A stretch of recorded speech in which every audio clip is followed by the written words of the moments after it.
the Talk Birdie To Me with former world number 16 Nick O'Hearn and Tour Pro Mark Allen, live from Titleist and FootJoy headquarters. And thanks to our great partners, Titleist, they're the clear number one ball in golf. FootJoy are the number one shoe and glove in golf. Driving a BMW is like hitting a perfect shot. Smooth, controlled and powerful. Ping, they'll help you play your best. The Golf Clearance Outlet beat everyone's prices. And Better, the fastest and easiest betting app in Australia.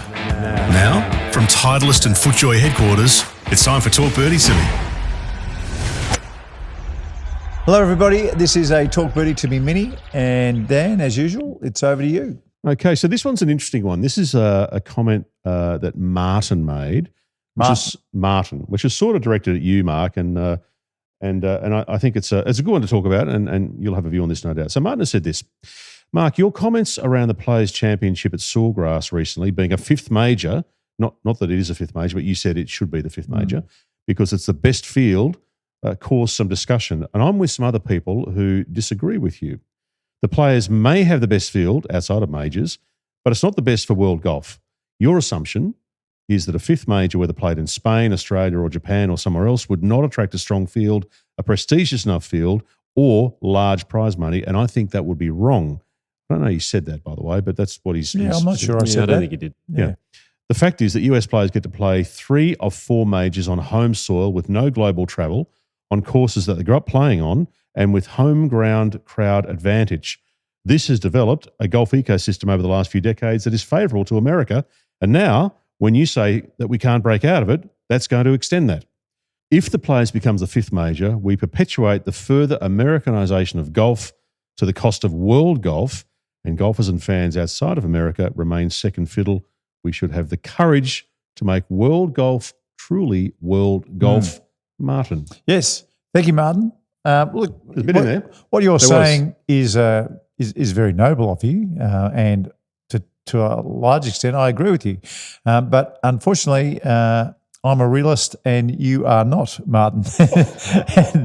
and the sooner, just tell him what you really think. Well, look, honestly, the sooner people understand that golf's home ground is America. I mean, it just is. And we're not going to rip the fabric of world golf apart in 2 minutes and get the Australian Open as a major, or what I think, Nick, and I'd be staggered if you didn't think it as well, that the US PGA should just become the PGA Championship. Absolutely. And we play that championship around the globe. Yeah. So that would be the logical move. Yeah, I'd say that they could play that every third or fourth year around the globe. Yeah, that's right. 2 or 3 times out of 4, it's in the US. Yeah, that's right. And look, the fact that it's actually in May these days, I think that really helps us here in Australia. Our golf courses are still quite good in May. And, something like Kingston Heath or the new Royal Sydney, some of our better courses, they could be juiced up and they would be still looking absolutely sensational in May. And for instance, if Royal Sydney is everything that I'm hearing Royal Sydney is, then that could be a spectacular PGA Championship venue if they decided to do that. But look, unfortunately for the rest of us, the USA is the epicenter of golf. It is where the majority of the best players in the world come from, and that is USA. We all know that. The USA players on the men's side.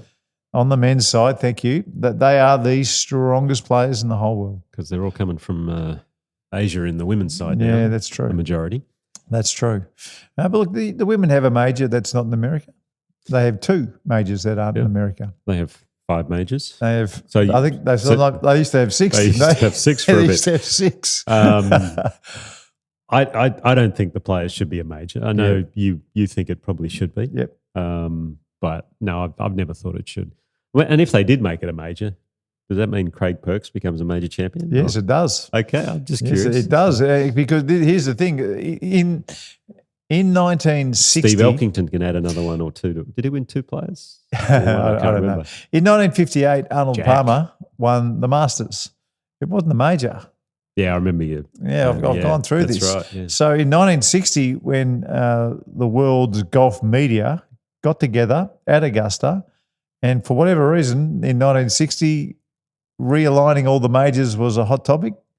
And they said, okay, this tournament is obviously a major. So when they made that a major, that meant everybody who'd won the Masters beforehand got credited with the major. So I can only imagine. My question is, if it ever did, why did that happen there, right? And okay, it happened. That's fine. The Women's British Open. Why didn't the same thing not happen? That's just So mad. I don't really understand. How Karen Lunn. Yeah, exactly. Our very own Karen Lunn, who won a Women's Open Championship, how she's not credited as a major champion I know. is just beyond me. And everybody else in that basket. You could tack Everybody else in that basket. Tack on another major to Carrie Webb. I think she won one before it was a major. Yeah, and so then she'd won have 8. And then after it became a major. So Nick, I'm interested in your view on this because one of the questions that Martin, or one of the points Martin makes here is that there is a significant home ground advantage or home crowd advantage for the US players. You played majors. Yep. Did you feel that? Did you sense that? not particularly. Like the Masters, for example, whether you're an American or a foreigner, I don't think it really mattered playing that one. The US Open, again, they were probably my favourites, so I wouldn't say it gave them a home field advantage. The one I really struggled with, weirdly, was the US PGA Championship.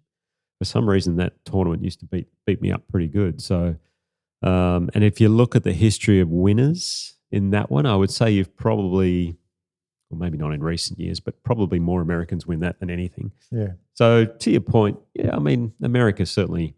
Yeah. I don't think they're the epicenter of the game. That's, I've always felt the home of golf is, St. Andrews and over there where the game started. That for me is where I would love, for more to be happening. So if we blew golf up, right? Yeah.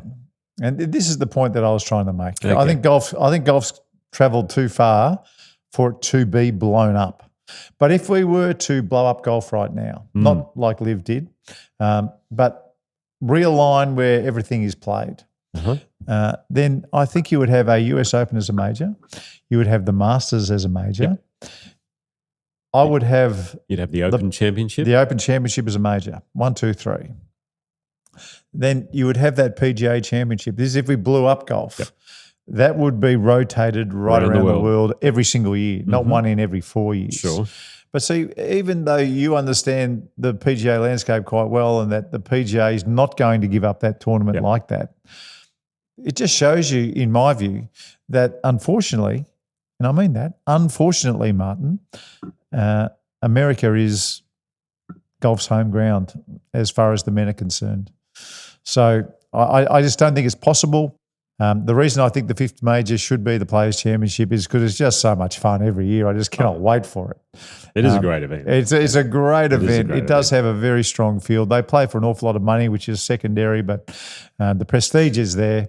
I mean, don't forget who won it this year. Rory McIlroy's had a cracking year and won that thing this year. And I just think if they're ever going to create a 5th major, then that fits snugly.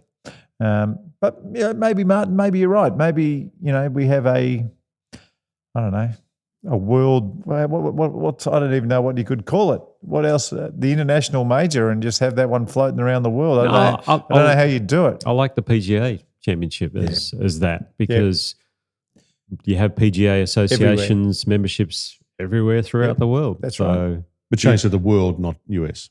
Yeah, no, that's exactly. Right. We call it the player. But I'm more of a traditionalist. It's like tennis. You have the 4 majors. Yeah. You think of Wimbledon, yes, Australian Open, French, and the US. Yes, right. Fits beautifully. Yeah, it fits so well. Yeah, it fits beautifully. Tennis is a different game, obviously, given the conditions. But because there was no need to blow, there's no need to blow tennis up. That's the good bit, because they do come down to the Southern Hemisphere and they do go to France and they do. There's only one major in America. Yeah. So no need to blow it up.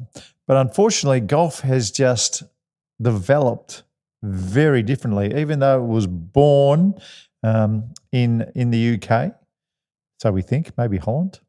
Who knows? Who knows? But even though we think it was born on that side of the Atlantic Ocean, it has developed to where if you're any good and you want to cash in on your talents, then you go to America. It is very, very simple. Yeah. Yep. All right. Well, that's the Mini answering Martin's question. Good on you, / Martin. comment. That's a Thank good you. question and a good point of view. Yep. It's just one that I don't agree with. Yeah. All right. Thanks, boys. Have a good evening, and we will see you next time. Good on you, Dan. All right. See you, Thank see you you. folks. Talk Birdie To Me with Nick O'Hearn and Mark Allen comes live from Titleist and FootJoy headquarters.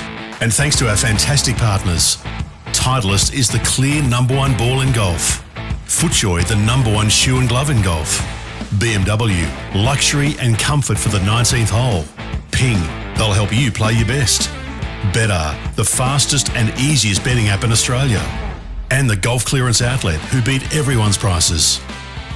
Wherever you listen or watch, we'd love you to subscribe and maybe leave a review. Talk Birdie To Me's executive producer is Dan Bradley at Kaizen Media, with sound design by Daryl Misson at loudzebra.com.